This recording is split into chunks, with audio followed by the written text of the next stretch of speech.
Geological survey of India వారి సహకారంతో విశాఖపట్నం ఎర్రమట్టి దిబ్బలు యునెస్కో సహజ వారసత్వ సంపదగా టెంటేటివ్ లిస్టులో చేర్చబడ్డాయి. విశాఖపట్నం తీర ప్రాంతంలో ఉన్న ఎర్రమట్టి దిబ్బలు యునెస్కో ప్రపంచ వారసత్వ టెంటేటివ్ లిస్టులో సహజ వారసత్వ స్థలంగా 27 ఆగస్టు 2025న నమోదు చేయబడ్డాయి.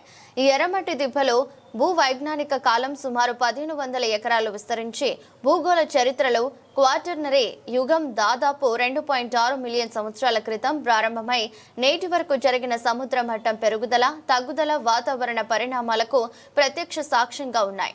ఇసుక, సిల్ట్, మట్టి కలయికతో ఏర్పడిన ఎర్రటి గుట్టలు సహజ ఆక్సిడేషన్ వల్ల ప్రత్యేక ఎరుపు రంగులో మెరిసిపోతున్నాయి. పర్యాటకులు, సినిమా షూటింగ్ల కారణంగా ఈ ప్రాంతం దెబ్బతినకుండా ఉండటంతో దీని రక్షణ చర్యలు అవసరం. నమస్తే అండి. ఎన్నాళ్ళుగో ఎదురు చూస్తున్న ఒక మంచి శుభపరిణామం ఈరోజు నేను న్యూస్లో చూశాను. అది మీతో పంచుకుందామని. ఎందుకంటే యునెస్కో వరల్డ్ హెరిటేజ్ సైట్స్లోనే మన విశాఖపట్నం ఎర్రమట్టి దిబ్బలు కూడా చోటు చేసుకున్నాయి. టెంటేటివ్ లిస్ట్లో 27/8/2025న న్యాచురల్ హెరిటేజ్ సైట్గా యాడ్ చేశారు. ఆంధ్రప్రదేశ్లో 2, ముఖ్యంగా ఎర్రమట్టి దిబ్బలు ఒకటి, అలాగే శిలాతోరణం, నెక్స్ట్ అక్కడ తిరుపతిలో ఉన్న శేషాచలం అడవులను కూడా అందులో చేరుస్తూ వాటిని రక్షించాల్సిన ఆస్తుల్లో, ప్రపంచ ఆస్తుల్లో వాటిని చేర్చడం జరిగింది.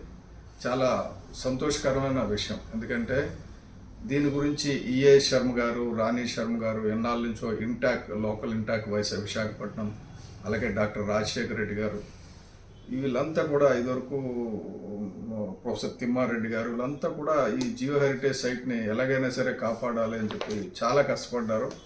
ఇన్నాళ్ళకి ఈ సంవత్సరం ఆగస్టు 27వ తారీఖుని 8 సైట్లు వెళ్ళి 7 సైట్లు వెళ్ళి 7 సైట్లని international UNESCO world heritage site వాళ్ళు టెంటేటివ్ లిస్ట్లో యాడ్ చేశారు. టెంటేటివ్ లిస్ట్లో యాడ్ చేయడం అంటే ఇప్పటి నుంచి మనం 1 సంవత్సరం పాటు ఆ సైట్స్ని ప్రాపర్గా ఉంచితే అది పర్మనెంట్ యునెస్కో సైట్స్ అవుతాయి. ఆ తర్వాత ఇంటర్నేషనల్ మ్యాప్లో ఆంధ్రప్రదేశ్ నుంచి 2 ఇంపార్టెంట్ ఐటమ్స్ యాడ్ అవుతున్నాయి.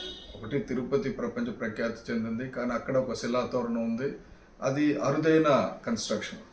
అలాగే విశాఖపట్నంలో ఉన్న ఎర్రమట్టి దిబ్బలు కూడా 2.58 బిలియన్ ఇయర్స్ క్రితం అది హిమపాతాలకి, అంటే మంచుకి, ఇటు వేడికి తట్టుకొని నిలబడి ఫార్మ్ అయిన జియోలాజికల్ ఫార్మేషన్స్ అని చెప్పి చెప్తున్నారు. వన్ ఆఫ్ ద ఓల్డ్, అంటే అంతకంటే పాత పురాతన మనం పరిశోధన చేయడానికి దొరకదు. అటువంటి జియో హెరిటేజ్ సైట్ అదంటే ప్రపంచం నుంచి జియోలాజికల్ సైంటిస్టులు అందరూ వచ్చి అసలు ఎర్త్ ఎలా ఫామ్ అయింది, అందులో ఈ ప్రత్యేకమైన స్థలం ఎక్కడి నుంచి వచ్చింది అనే దాని మీద చాలా ఇన్వెస్టిగేషన్ చేయడం జరుగుతుంది భవిష్యత్తుకి. అది చాలా అరుదైన ఖ్యాతి. దీనికి I must appreciate doctor Rajasekhara Reddy గారు, జియాలజిస్ట్. ఆయన రాయలసీమకు చెందినవాడు. ఆయన విశాఖపట్నంలో అదే పనిగా కూర్చొని ఆయనతో పాటు నేను కూడా వెళ్ళి కందులు దుర్గేష్ గారిని కలవడం, వాళ్ళందరినీ జాతీయ స్థాయిలో కలవడం జరిగింది. జియోలాజికల్ సొసైటీ ఆఫ్ ఇండియా వారికి ప్రత్యేకంగా కృతజ్ఞతలు. ఎందుకంటే ఇటువంటి సైట్ని ఐడెంటిఫై చేసి దీన్ని ఎక్కడి వరకు తీసుకురావడం అనేది సాధారణ విషయం కాదు. అయితే ప్రభుత్వం చేసిన కొన్ని తప్పులు ఉన్నాయి, గత ప్రభుత్వాలు చేసిన తప్పులు. అవి ఏంటంటే అక్కడ సైట్ని కొంతమంది హౌసింగ్ కన్స్ట్రక్షన్కి భీమిలి కోఆపరేటివ్ సొసైటీస్ వరకు ఇవ్వడం, వాళ్ళేమో అక్కడ ఇల్లు కట్టుకుంటా ఉండడం, అక్కడ కొంత ఏరియాను ధ్వంసం చేయడం కూడా జరిగింది. ఆ సైట్ అనేది ఇంకా మీదట రిస్ట్రిక్టెడ్ సైట్ అండి. డెఫినెట్గా నేను గవర్నమెంట్ రిక్వెస్ట్ చేస్తున్నది ఏంటంటే, ఇదివరకు వాళ్ళు ప్రభుత్వం నుంచి కొనుక్కున్నారు కాబట్టి దానికి ఈక్వలెంట్ భూమి ఎక్కడైనా వేరే దగ్గర వాళ్ళకి నివాసయోగ్యమైన భూమి ఇవ్వండి. ఈ భూమిని మాత్రం ఇక మీదట డిస్టర్బ్ చేయడానికి ట్రై చేయవద్దు. కొంతమంది రాజకీయ నాయకులు నా మీద ఒత్తిడి తెచ్చారు, అలాగే మాజీ పోలీసు ఉన్నతాధికారులు ఒత్తిడి తెచ్చారు. చాలామంది నా మీద అది పేద ప్రజలు కొనుక్కున్నారు, అక్కడ భూములు కొనుక్కున్నారు, దాని గురించి మీరు ఎందుకు ఉద్యమాలు చేస్తున్నారు, గొడవలు పెడుతున్నారు అని చెప్పేసి.